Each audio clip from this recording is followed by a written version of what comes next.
नमस्कार श्रोताओं।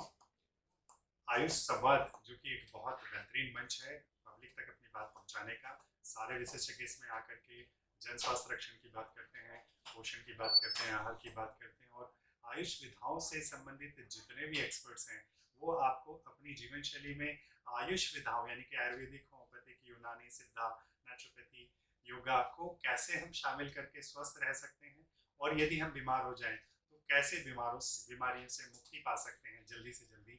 ये आयुष संवाद के जरिए बात आप तक पहुंचती है। इससे पहले कि मैं अपनी बात शुरू करूं, मैं अपना परिचय देना चाहूँगा। मेरा नाम है डॉक्टर राजेंद्र सिंह और मैं कम्युनिटी मेडिसिन का प्रोफेसर हूँ राजकीय Shri Durga ji homeopathic medical college Azamgarh में। और इस संवाद को शुरू करने से पहले, आपसे बातचीत शुरू करने से पहले, मैं आभार व्यक्त करना चाहता हूँ प्रदेश के यशस्वी मुख्यमंत्री माननीय योगी आदित्यनाथ जी का, हमारे आयुष मंत्री डॉक्टर धर्म सिंह सैनी जी का, आयुष मिशन के निदेशक डॉक्टर राजकमल यादव जी का और हमारे आयुष के मुख्य सचिव जी का, कि जिन्होंने हम लोगों को ये प्लेटफॉर्म प्रदान किया जिससे हम पब्लिक से रूबरू हो सकते हैं, जिससे हम जनता से सीधे संवाद स्थापित कर सकते हैं और उनके स्वास्थ्य रक्षण में भागीदार हो सकते हैं। तो आइए, आज का जो विशेष विषय है, चूँकि हम पिछले एक माह से पोषण माह मना रहे हैं और पोषण माह का आज अंतिम दिन है। आज इस अंतिम दिन में हम पोषण आहार के साथ साथ हम पोषण के लिए एक जो सबसे गंभीर बीमारी है मधुमेह, उसके विषय में आज जानेंगे। तो आज की चर्चा का विषय जो रहेगा मधुमेह, उसकी पहचान और उसका प्रबंधन। तो आइए बात शुरू करते हैं। मधुमेह यानी कि शुगर शब्द से आप सब परिचित हैं। सामान्यतः शुगर की बीमारी लोग इसको कहते हैं। तो मधुमेह में वास्तव में होता क्या है और ये इतना गंभीर क्यों है? विश्व स्वास्थ्य संगठन का कहना है कि दुनिया में जितने भी मधुमेह के रोगी हैं उनमें से सबसे ज़्यादा भारत में पाए जाएंगे सन 2025 तक। यानी कि उनका अनुमान है कि हर भारतीय में से 7वां व्यक्ति या तो प्री डायबिटिक होगा या तो डायबिटिक होगा। यानी कि स्थिति गंभीर है। कहीं कहीं तो अमेरिकन डायबिटिक एसोसिएशन ने और दूसरे जो संगठन इस पर काम कर रहे हैं वो डायबिटीज़ को एक साइलेंट किलर या धीमा जहर कहते हैं। कहने का आशय ये है कि यदि किसी व्यक्ति को मधुमेह का रोग हो जाए तो उसके शरीर का जो एक पोषण है वो खत्म होने लगता है लगातार, क्योंकि ये एक तरह का मेटाबॉलिक डिसऑर्डर है। मेटाबॉलिज्म का मतलब होता है चयापचय की क्रिया, यानी कि हम जो भी खाते हैं वो चीज़ दांतों से चबकर लार के जरिए मिलके जो शरीर में जाती है तो उन कणों का उस खाने का जो टुकड़े टुकड़े होते हैं, जो उसके छोटे छोटे से कण बनते हैं, वो चयापचय की क्रिया के द्वारा होते हैं। और जितना बारीक होता है, जितना महीन होता है, उतना शरीर को यानी कि इंटेस्टाइन्स को एब्जॉर्ब करने में मदद मिलती है और उससे उसके पोषक तत्व हम शरीर में खींच सकते हैं। तो यदि जिसको डायबिटीज़ होती है तो शरीर के बहुत सारे पोषक तत्व उनके शरीर से बाहर निकलने लगते हैं, इसीलिए ये स्थिति को गंभीर बनाता है। मधुमेह के टाइप्स की हम यदि बात करें तो मधुमेह दो तरह का होता है। एक को कहते हैं डायबिटीज टाइप 1, दूसरे को कहते हैं डायबिटीज टाइप 2 या जुवेनाइल डायबिटीज और मैच्योरिटी ऑनसेट डायबिटीज। जैसा जुवेनाइल डायबिटीज नाम से स्पष्ट है कि ये जन्मजात होती है, वंशानुगत होती है कई बार, और इसमें बचपन से व्यक्ति मधुमेह का रोगी होता है। यानी कि उसके रक्त में शर्करा की मात्रा या शुगर कह लें या ग्लूकोज कह लें की मात्रा सामान्य से बढ़ी हुई होती है और तब उसको हम कहते हैं कि ये डायबिटीज टाइप 1 है या जुवेनाइल डायबिटीज है। शरीर में यानी कि रक्त में ग्लूकोज की जो मात्रा है वो सामान्यतः जो नए स्टैंडर्ड है उसके हिसाब से 110 से 140 होनी चाहिए खाली पेट या फास्टिंग में, ठीक है। और जो सामान्यतः रैंडम ब्लड शुगर है 140 प्लस होनी चाहिए। देखने में ये आया है कि जो लोग मधुमेह के रोगी होते हैं उनमें शर्करा की मात्रा सामान्यतः अनियंत्रित मिलती है यदि वो लगातार दवाई नहीं लेते हैं, समय से दवाई नहीं लेते हैं, परहेज नहीं करते हैं, अपने आहार में किसी तरह की सावधानी नहीं रखते हैं और मीठे का प्रयोग भी काफ़ी मात्रा में करते हैं, तो फिर अनियंत्रित हो जाती है शुगर। तो एक तो टाइप हमने कहा जुवेनाइल टाइप डायबिटीज टाइप 1 और दूसरा है मैच्योरिटी ऑनसेट डायबिटीज टाइप 2 यानी कि मधुमेह का दूसरा प्रकार। ये मधुमेह का जो दूसरा प्रकार है ये सामान्यतः आजकल बहुत देखने में आ रहा है और इसमें ज़्यादातर 30 प्लस ईयर्स के जो लोग हैं वो इसका शिकार हो रहे हैं।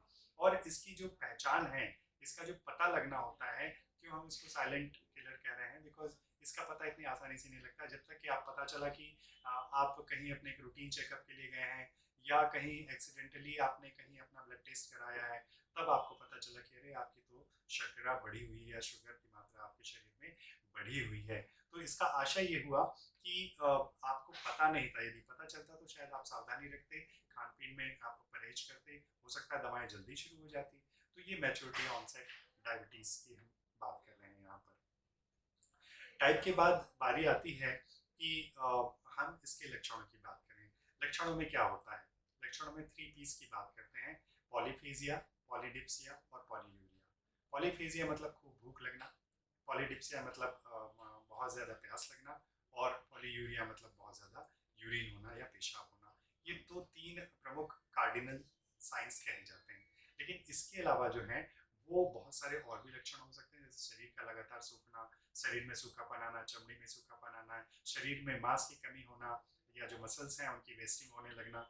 ये सारे लक्षण पाए जाते हैं। या तो खूब तेज भूख लगेगी और शरीर में सुस्ती सुस्ती बनी रहती है, शरीर नींदा बना रहता है। तो ये कुछ इसके प्रमुख लक्षण हैं। तो अब वो पहचाना कैसे जाए कि किसी को शुगर हो गई है? इसका एक ब्लड की जांच होती है, जो 3-4 तरह की जांचें हम करवा सकते हैं, जो रूटीनली कराई जाती है जांचें। उसमें फास्टिंग ब्लड शुगर यानी कि खाली पेट शुगर की मात्रा कितनी है शरीर में, ये देखने का टेस्ट होता है, जो कि एक खून का टेस्ट होता है, रक्त का ब्लड सैंपल लेकर के टेस्ट किया जाता है।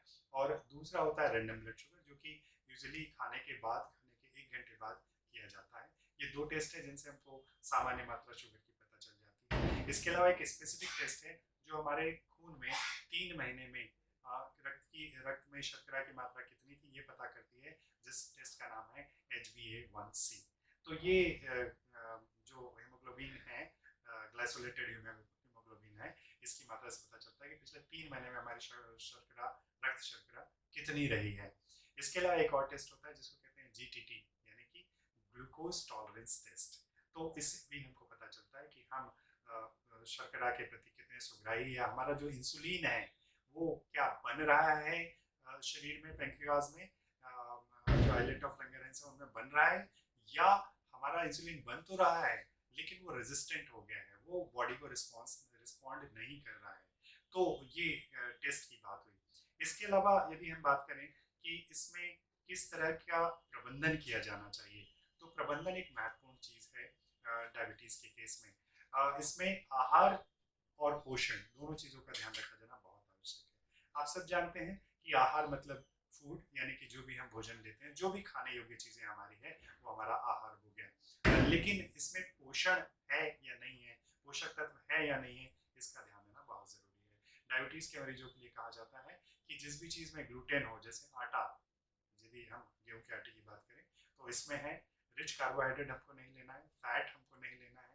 बिकॉज ऐसे कहा जाता है कि जहाँ हम डायबिटिक हो गए तो चूंकि मेटाबॉलिक डिसऑर्डर है ये, तो सिर्फ हमारा पैंक्रियाज नहीं बल्कि शरीर के दूसरे हिस्सों को भी ये प्रभावित करना शुरू कर देता है।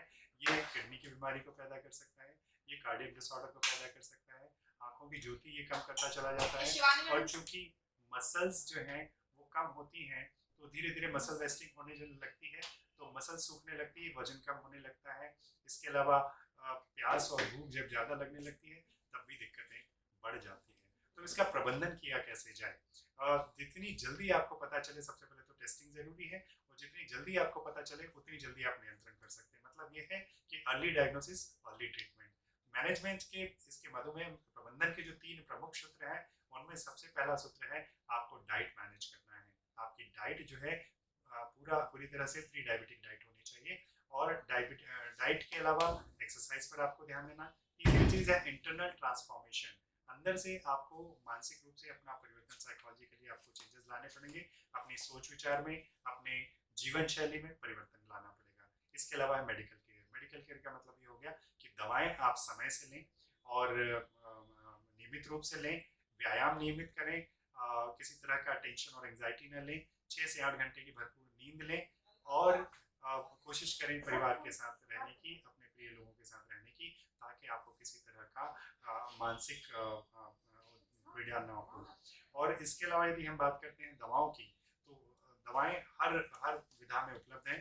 होम्योपैथी में भी 3-4 दवाएं हैं, चूँकि हमें होम्योपैथी में व्यक्तिशः दवाएं देनी होती हैं, इंडिविजुअलिस्टिक दवाएं देनी होती हैं, तो हम हर व्यक्ति के लिए उसके व्यक्तित्व के हिसाब से, उसके लक्षणों की समष्टि यानी कि टोटलिटी ऑफ सिम्टम के हिसाब से, उसके कॉन्स्टिट्यूशन के हिसाब से, उसके टेम्परामेंट के हिसाब से दवाई निर्धारित करते हैं। इसलिए हर व्यक्ति की डायबिटीज़ में दवा अलग हो सकती है, लेकिन सामान्यतः मैं आपको 2-3 दवाओं के नाम बताता हूँ जो ज़्यादातर ऑर्गन रेमेडी कहलाती हैं और जिनका हम मधुमेह में प्रयोग कर सकते हैं। इसमें से एक है सिजीजियम जम्बोलिकम, दूसरा है नेट्राम्यूर, तीसरा है जेल्सिमियम, चौथा है एसिडफास और पांचवा है ग्लेमेरा। तो ये 5 दवाएं हैं, इनको आप ले सकते हैं। इसके अलावा खान पान का ध्यान रखना बहुत आवश्यक है। शरीर में आहार और पोषण दोनों चीज़ों को मैनेज करना डायबिटिक पेशेंट के लिए बहुत ज़रूरी है। समय से खाना खाना ज़रूरी है और आहार में प्रोटीन की मात्रा निश्चित रूप से बढ़ी हुई रहे तो ज़्यादा अच्छा है, ताकि शरीर को ऊर्जा बराबर मिलती रहे। कार्बोहाइड्रेट्स की मात्रा थोड़ी कम रहे, वो बेहतर है। एक्सरसाइज ज़रूरी है और आपका रेस्ट ज़रूरी है। इन सब के साथ आपको शरीर के दूसरे अंगों की देखभाल भी जरूरी, क्योंकि डायबिटीज़ में ये सब प्रभावित होते हैं। जैसे आंखें हैं आपकी, और जैसे सेंस ऑर्गन्स हैं आपके, जैसे आपकी किडनी है, लीवर है, तो समय समय पर इसकी जांच कराते रहिए। मेरा सुझाव ये है कि डायबिटीज़ रोकने के लिए, प्रिवेंशन के लिए बेहतर तरीका ये है कि 30 साल की ऊपर की उम्र में हर 6 महीने में अपना HbA1c या फास्टिंग ब्लड शुगर आप कराते रहें, और उसकी जो रीडिंग है वो देखते रहें, नोट करते रहें, और यदि उसमें कहीं भी परिवर्तन लगता है तो निश्चित रूप से अपने फिजिशियन या अपने डॉक्टर को दिखाएं और इसका उचित इलाज कराएं। तो आज के लिए बस इतना ही, और इस अवसर पर मैं आप सभी को स्वस्थ रहने की और प्रसन्न रहने की शुभकामनाएं देता हूँ। बहुत बहुत धन्यवाद।